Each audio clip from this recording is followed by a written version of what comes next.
And I'm excited to see what your perspective is on this is. So this question came in and it's, I'm 16 and I want to become a coach.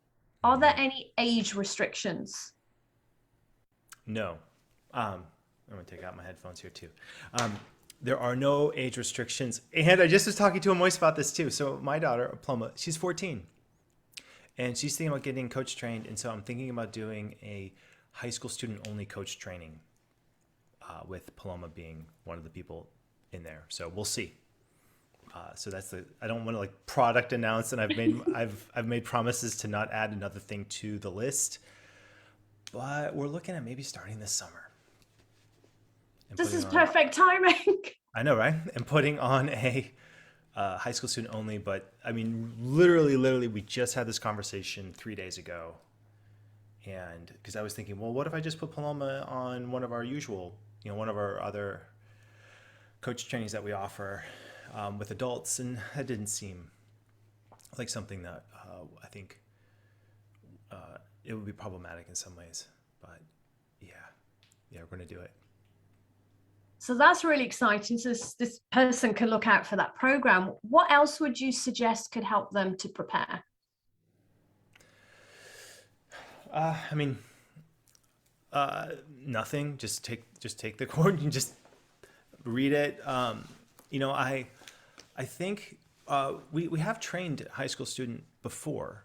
I mean, there have been people who've mostly seniors, people who were either turning 18 or about to turn 18, or had just turned 18 in the training, and it worked well. It was heartening to see the other participants ask questions of his name was Andrew.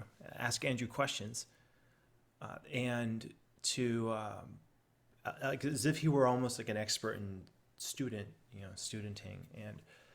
But this is also a student that I worked with as a coach for a while, so he was used to it from the client standpoint. So I think that's, if anything, it's like go and get some coaching sessions. Experience it first from the client. I mean, that's how I got into it. I experienced it from a client standpoint and thought, this is amazing. This will change people's lives. I think a lot of people who do take coach training have never actually been a client. It's probably the best way to do it. And I mean, people are always looking for practice clients. So if you need a coach and you're willing to work with a practice client, we have we can make that happen. So absolutely. Yeah, that's the only other point I wanted to add. I think for me, it's a really important part of the experience. That's what got me into coaching, having experience coaching myself. And I still have coaching. You and I have talked about that. I think that actually enhances your own skill set, your experience as a coach, doesn't it? When you have been a client as well. Yeah. And it's been a dream. I have to say, like, it was always the intention to eventually train high school students to be coaches. Like, I thought because this is the training that I would have wanted if I were in high school. It really would have helped. And it's not just help a little bit, it would have helped immensely to be trained in, because, okay, so when you're receiving the coaching, it's amazing. That helps. And I think every coach needs to have a coach. It's just part of the deal of coaching and being a professional. And one of the best ways to learn something is to get trained in it, to be able to deliver coaching to other young people. Now, I floated this idea to a couple school districts. The pushback was fascinating. Parents pushed back on this and they said, we don't want our child, like, why would we want our child spending time to help another child when they don't even have time to do their own homework or to do their activities, or they need to be getting ready for their own college. Why are they spending time helping others? Seriously, I received this feedback. And I mean, I felt crestfallen, and I thought this wasn't something that I foresaw. It didn't make sense to me. And at the time, I just let it go. And I said, you know what? I'm just going to focus on this.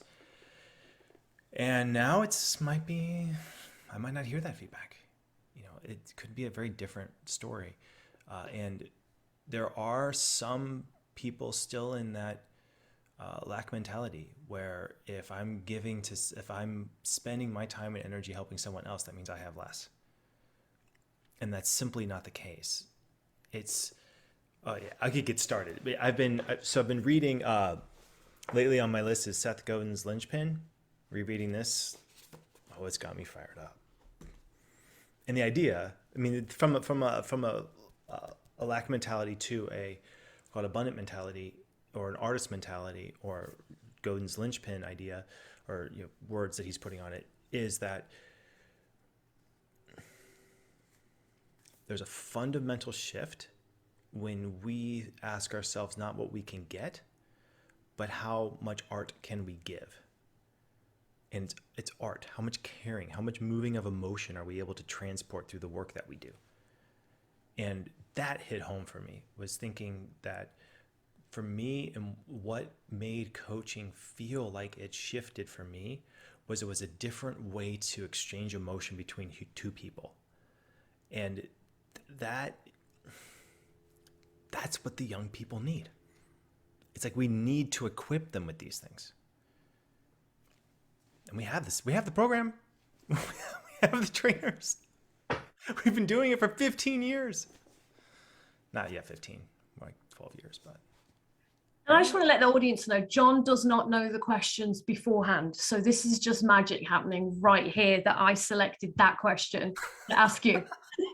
Couldn't have planned it better if we'd actually wanted to.